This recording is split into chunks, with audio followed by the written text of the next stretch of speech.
Hello and welcome back to Rev Endurance Sports and an event recap for a 600-kilometer event that Lori and I did.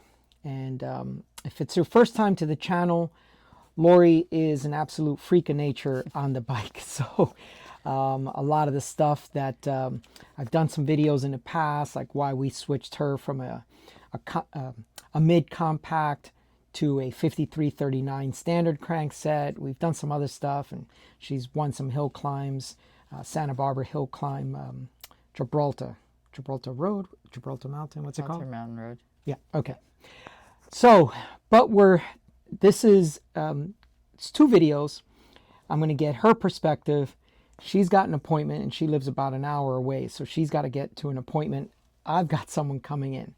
So I'm going to take care of her on this video, and then I will do a recap of my experience. So let's start from a 30,000 foot view. What was your overall feeling and experience? You know, what you expected, what you got? I loved the course for the first part, the part that was an unknown to me. I mean, I've ridden a lot of those roads, but connecting them all together and riding through those different areas and how they joined I enjoyed figuring out how everything got us southbound. Mm-hmm. The daylight hours were pretty, but the afternoon hours, because I was cramping so bad, were miserable to get through. And I honestly, in my mind, because I knew you were going for a record, I thought I'd already blown it by having to stop to get stuff for my cramping, and that extra time I had to take to kind of get collected to continue on. Once I got through that, still was having minor cramping, but I could at least turn the pedals. I mean, there was a good 2 to 3 hours there that I could really not turn a pedal. Yeah. And to give some perspective, it was relatively cool in the morning. We had some fog and some haze. And then we got to probably, I mean, you really started having cramping issues at about mile 150. So, you know, everything needs to be put in perspective here. This is a 378-mile event. It's a 26-hour total time. So when you started cramping, most people would have already been home, right? So about 150-ish miles in, because I remember sending a text at 164, which was that gas station that we stopped at. Okay. Right. So I know that was 164, but for about 10 miles leading into that. Yes, I was starting, which I was happy that we had another gentleman riding with us that was suffering as well, because it didn't hurt so bad to try to stay with him, but you would keep going up the road, and I didn't want to disappoint your time for getting the record. But that's why I thought I was too tired to calculate it out, but I thought we'd already missed that. Yeah. So because of that, I kept kind of giving myself things to look forward to that could be a possible rest area up ahead. Yeah, so more detail here. When she says record, it's a personal record. So the last time I had done a 600, or my best time on a 600K was 27 hours, 20 minutes. And I had ridden through the night on that event. So that's total time. And I had ridden through the night, and I was with two other strong riders, and I was basically the weakest link. And so I wanted to beat 27:20, but it was 14 years ago that I got that time. So, you know, I'm 57 now. I was 43 at the time. I got a son older than that. Right. So when she's talking about the record, we're not talking about like overall. It's just a personal record that I was going after. So, and then one more detail for those that are new to the channel and don't understand. This is brevet riding, and brevet riding is unsupported riding. So you don't have an aid station every 25 to 30 miles. So you have to manage your effort, manage your fluids, manage your nutrition, and in your case, manage your electrolytes, I think. Yeah, I was off for sure. I had to be. So I realize that now. Once it cooled down, you were right in that saying, just keep going, and once it cools down, you'll be better. And once the cramps were gone, I was fine. Yeah. For a while. Until the crash. But yes, I was Yeah. fine until I went down on the river trail. Yeah. By hitting a curb. But So it was either 246 or 264. The last two digits I can't remember. Obviously, we've been riding all night, 1, 2 o'clock in the morning. We were on what's called the San Gabriel River Trail, and it goes from inland LA area and literally 38 miles of of bike path, no cars, and it's pitch black. And on one of the, you dip underneath a road, and you come back up, and it was a quick left, right, left, right. I yelled out, "Curb, curb!" So I hit it. I hit the curb. Target fixation, I guess. So, yeah. And we still had, 100 plus miles to go. So we crashed. Tell us about your injuries. So, left side, mainly road rash on the arm. Didn't really realize how much I bruised the collarbone and the rib cage until the next day. I think adrenaline kept me going there. Adrenaline kept you going, yeah. I didn't really feel the pain of that. I think there must have been a momentary lapse of, I don't know. You did say, "Oh, God, I probably have a concussion." Did I say that? Oh, you don't remember? No. You said it multiple times. Oh, I did. Yes. So you I probably did. So that would be number 6. Yeah. Wait, 6 yeah. too many. CTE, probably in your future. Collarbone, you've broken each one once, so you know what that feels like. Yeah, it wasn't Were you broken. worried? No, it was just when I pressed on it, I've gone, oh, that's more bruised than I was aware of. But I didn't really realize it until I pressed on it. I think I was putting lotion on or something. Oh, wow, that's pretty. And it's still sore today, but Yeah. yeah. So bike path to Long Beach. So now I'll go through more specifics on the mileage. I have the route sheet here, but I just want to have some free-flowing conversation with Lori. When we got to mile, it was more than 290, because 290 was San Juan Capistrano. And by the way, the theme of this 600 kilometer, it was called the Mission 600. So we visited 9 out of the 21 missions in California. So it was, southbound. Again, more detail on my recap. But we were hitting these different missions. So one of the missions was mile 290. Actually, let's back up. At mile 226, in a city called Rosemead, that was the overnight location for people that wanted to get 3, 4, 5 hours of sleep and then go on from there. Which was everybody but us. Everyone but us, yeah. So as we were approaching 226, we're trying to think, okay, what should we do? Should we stop? Should we stay? And I was feeling great, and it was early still in the night. It was like, I don't know, 8 something, mile 226. So we're about 14 hours into this. And I was like, hey, I feel great. And I suggested to you, let's go on to mile 290, San Juan Capistrano. And then once we get there, we'll reassess, because I struggle a lot to stay awake. So when we got to 226, you changed your kit. I did. I didn't. More on that later. So now you had fresh tights, fresh chamois. Got the blood stains off because that crash had already happened. Yep. Yeah. All right. So from 226 to 290, that was the river path stuff. Then That's right. Yep. And then we get to the coast in Long Beach. And what did we experience from Long Beach all the way to the finish? Oh, it came very disappointingly because we were, I'm saying it. Oh. We were planning on having a tailwind, to help give us a little push along the way. And as soon as we hit the coast, we had a full-on headwind that kind of rude awakening.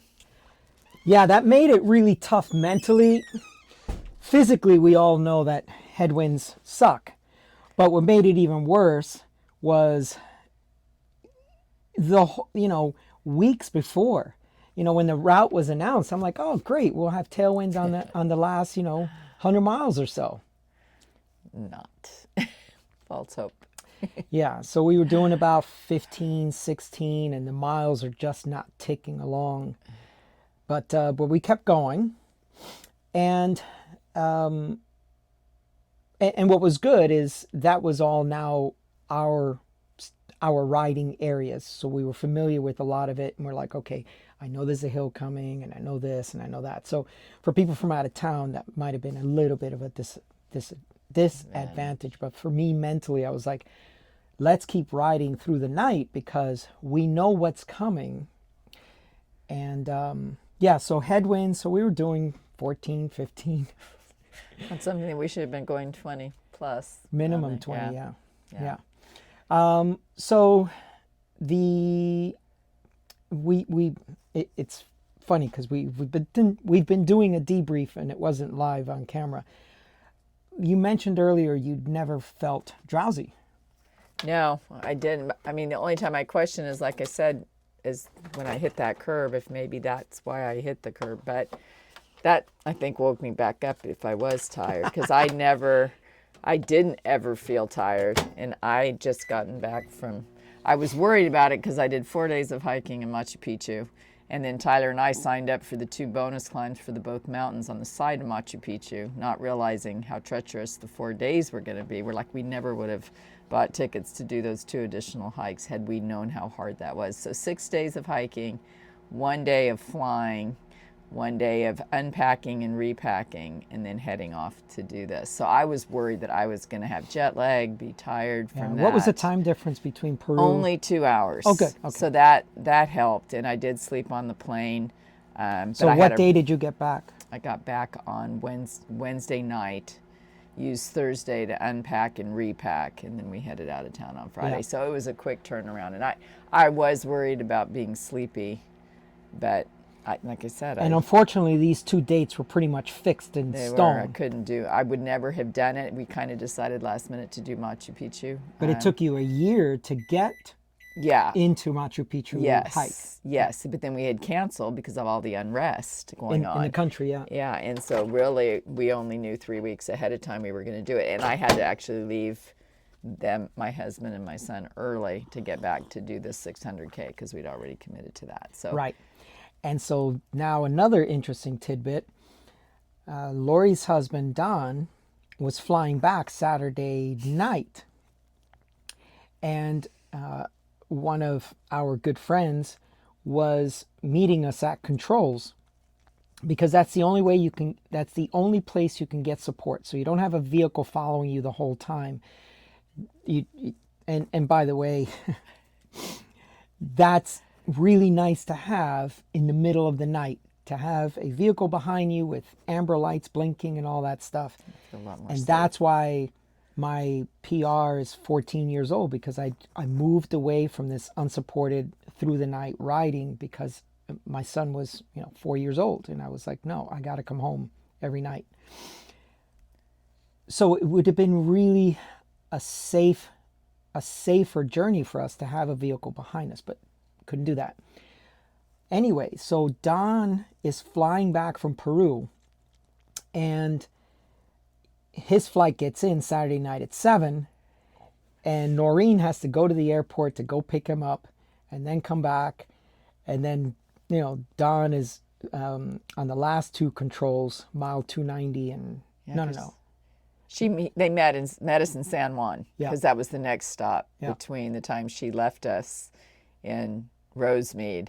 Yeah. The next control was San Juan. So it gave her like a 4-hour window to go get him, take him to my house near San Juan, drop off his luggage, come back. And originally we kind of talked that maybe we'd go to my house, shower, maybe get a little rest, and get back on the bike back at the San Juan Mission. But then we got there and they were all ready to take us home. And we're like, nope, we're not doing it. Yeah. And it was, like I said, around 1-ish in the morning, and I felt great. And usually I suffer throughout the night, and I was wide awake. And I was like, let's keep going. If we get a little further down the course, we're back into San Diego. We can, San Luis Rey. I don't even know what mileage that is. So I felt great, and I said, let's keep going. And we actually missed them at the San Luis Rey. So the last time we got any type of support from them was San Juan Capistrano at mile 290. And then we saw them again at the finish at 370. Right. Well, it should have been finish, 376. Yeah. Yeah. Yeah, a mile or two from the finish. Okay, so I'll do a quick video of your bike setup here in a minute. What were your thoughts on the Aerobars? I was really happy I had them. I didn't get sore. I usually get sore between my shoulder blades on a double century. Mm-hmm. And I think having that extra position to go to, anytime I was out in front, I was in that, as long as it wasn't uphill. Yeah.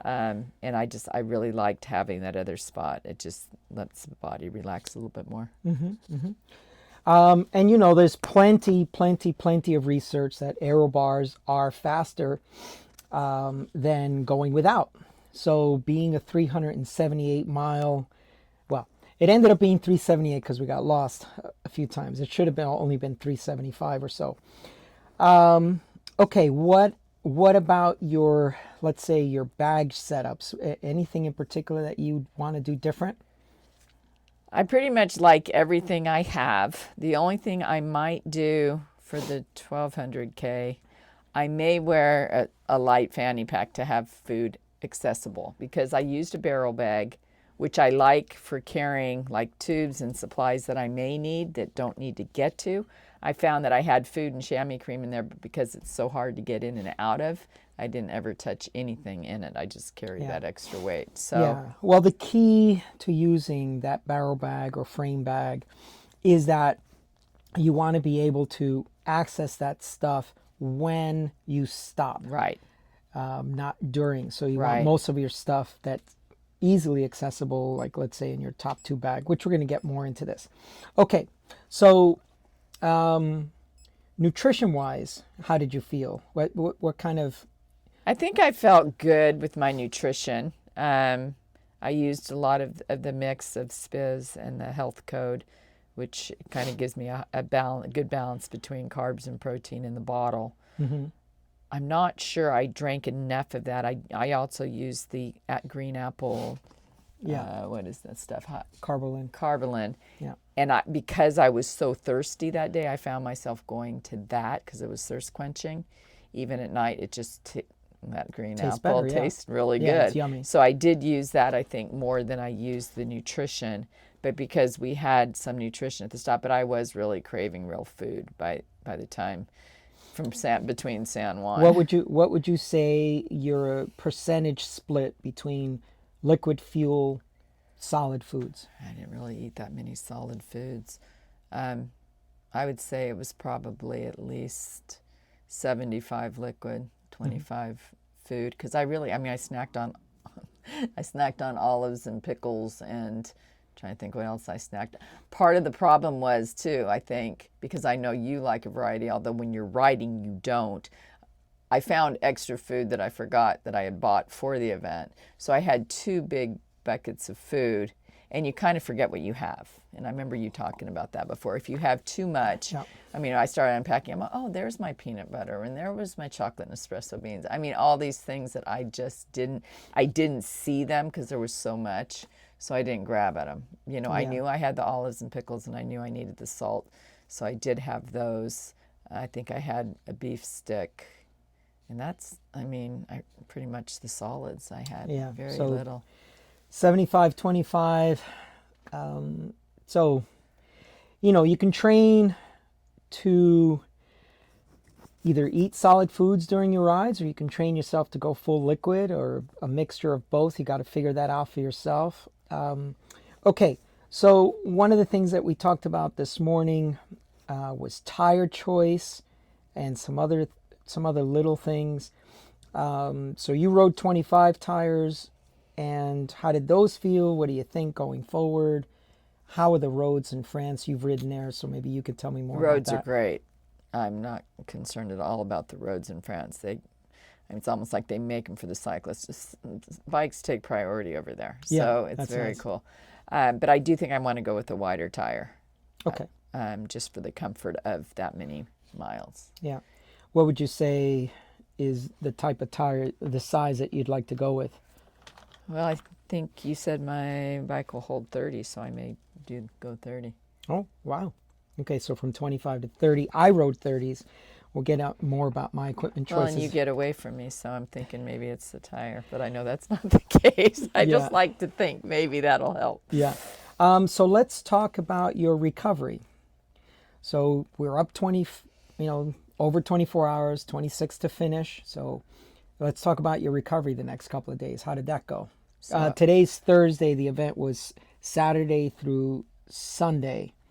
And we did a recovery ride Tuesday and then today, Thursday. So tell me about your recovery from Sunday. You get in the car, you got to drive an hour and a half home. fell asleep on the way home. Yeah. And then got home, laid on the couch, fell asleep for 5 hours on the couch, and then woke up until 8. Went to bed about 8:30. Slept a full night. Did a massage on Tuesday after Tuesday's ride. Yeah. Just did yoga on Monday. Yeah. Nothing on Wednesday, and then Thursday today. Just did the ride this morning, and Yeah. feel good. I Yeah. feel good. Yeah. You think you're caught up on your sleep now? I do. I've had a few good nights this week, and Okay. yeah, that was my biggest concern. I don't do good at And all-nighters. missing some meals and Yeah. stuff too. Yeah. Right. So I've got my appointment already here. They said they were coming at 11. Unfortunately, they're early. So let's shoot the bike real quick. And what I wanted to show was her cockpit setup. So we have here the Aerobar setup that she used. And these bars have been around. How long have you had these Oh, bars? gosh, 15 years at least. Yeah, my bars are pretty old too, but they work.